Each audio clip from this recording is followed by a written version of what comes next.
Now, I have the pleasure to introduce our keynote speaker for tonight, an Emmy-nominated television, film, and stage actor.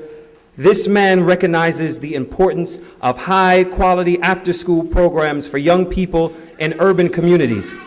After spending a year teaching in Philadelphia's largest inner-city school, he wrote a book entitled, "I Like to Apologize to Every Teacher That I've Ever Had," which chronicles his challenges and successes navigating America's public school system. He is a huge advocate for youth development, and he has a real passion for affecting change. He has been a very dedicated volunteer on the teaching faculty of Youth on Stage, both this semester and last semester. And he has given many volunteer hours with us to support our young people to try new performances and to see the world in a bigger way. You may recognize him from his iconic roles on Taxi and Who's the Boss. I know no better way to introduce our speaker but by saying, "There's a time for love and a time for living. Take a chance and face the way." I'll welcome to the stage Mr. Tony Danza.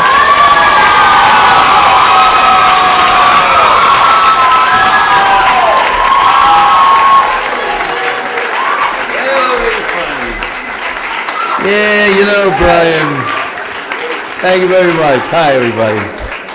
I just want to say thank you. It's really an honor to be here with you guys and with all of you, and as it has been really, you know, for the whole semester. You know, I can't believe how fast the time has gone by. We've been together, and now it's over, and you guys are graduating. It's crazy. Yeah, I know. It sort of does. It reinforces the old adage that time really flies when you're having a good time, and I think we would agree we had a lot of fun, right? I mean, I had a ball. I just want to tell you, I had a ball. I mean, everything from Lindsay's crazy warm-up games, where of course Brian always had the most fun. The improv lessons, you know, never forget, yes, and acting with Nate, finding our characters' objectives and our intentions and our obstacles, right?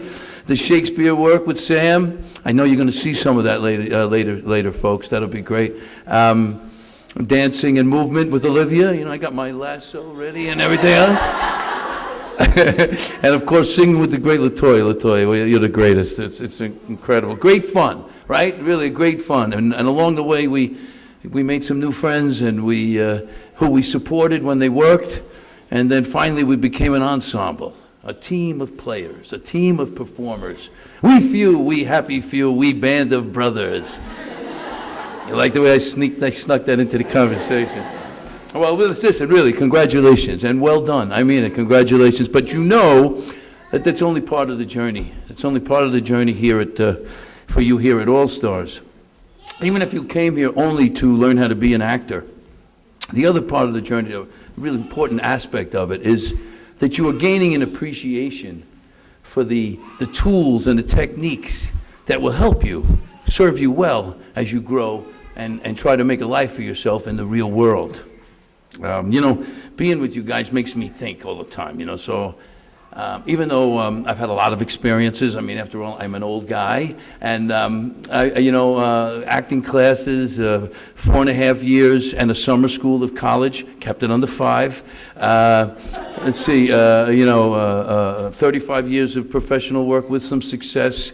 I still have those moments when the rules and codes of Brooklyn, where I come from, you know, haunt me. You know, they still tempt me.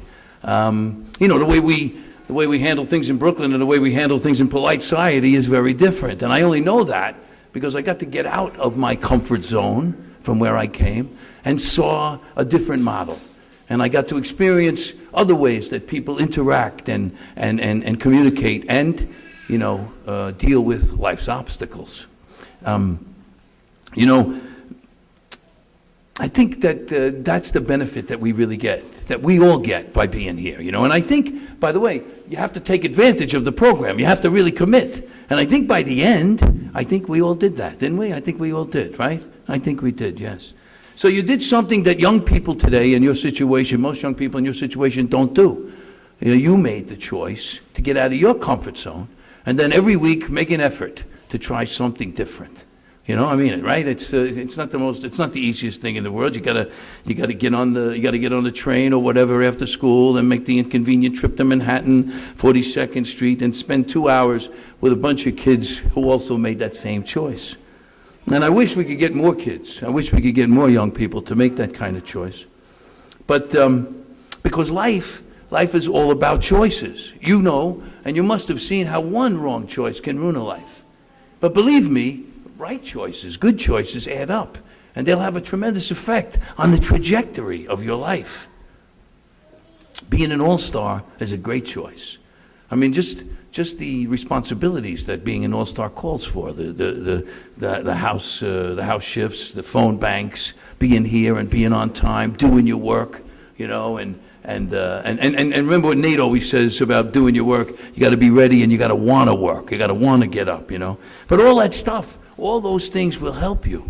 Will help you as you embark on trying to come up with the life that you really want to have. I mean, that's the only way. It's all about those choices. You know, I tell you, I can't leave you without just a little bit more advice. So, yeah, you know, I just can't help myself. Listen, take advantage of this part of your lives. I know you're young, but just please don't waste it all right? I mean, you know, I know you got to waste some of it, but I know it's just that's the way it is, you know. I mean, I want to be optimistic, and I want you to be optimistic about your futures, about your community's futures, your country, the world. But I have to be honest with you, you're facing a much tougher world than I did when I was young. And it's going to take a lot of right choices for you to get the life that you all hope for. You know, one of the best, I know you've heard this before, but one of the best ways to do that is to make the most of your school years. And after your school years, never stop being a student and never stop learning, because you're facing an ever-changing, a quickly changing information economy that's going to require, in order to be successful, is going to require skills, specific skills. Remember that word, specific? We got to be specific. I mean, and that's what school's all about. High school, college, vocational training, whatever. It's about skills.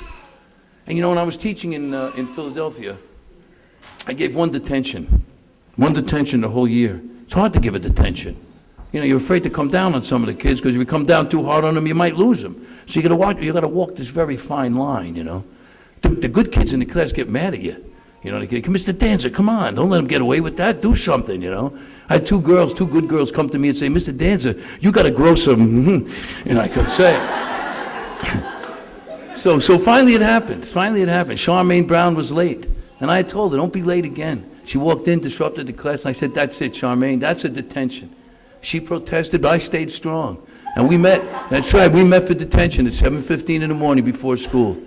You know, I didn't know that when I gave a detention, I had to be there. I mean, it's just crazy. Don't they just go to some detention place, you know? Anyway, so we start talking, you know. She was a good kid, don't get me wrong. She was a good kid, but she's quite a character. So we started talking. I said, Charmaine, how long do you think you're going to be in school? And she went, forever. And I says, no, Charmaine, here's your life. This much is school. This much, but this much will in fact, and has a lot to do with the rest of your life and what will happen. And you don't want to be out here older, and believe me, I know you don't believe this, but you will be older. You don't want to be out there looking back saying, geez, I wish I would have taken better advantage of the time when I was there. You know, since we did a little Shakespeare, I want to finish with one of my favorite lines from Julius Caesar. It's when Brutus is talking to Cassius about going to war, but as is Shakespeare's genius, it applies to Charmaine and to all of us. It goes, he says, there is a tide in the affairs of men. Taken at its flood leads on to fortune.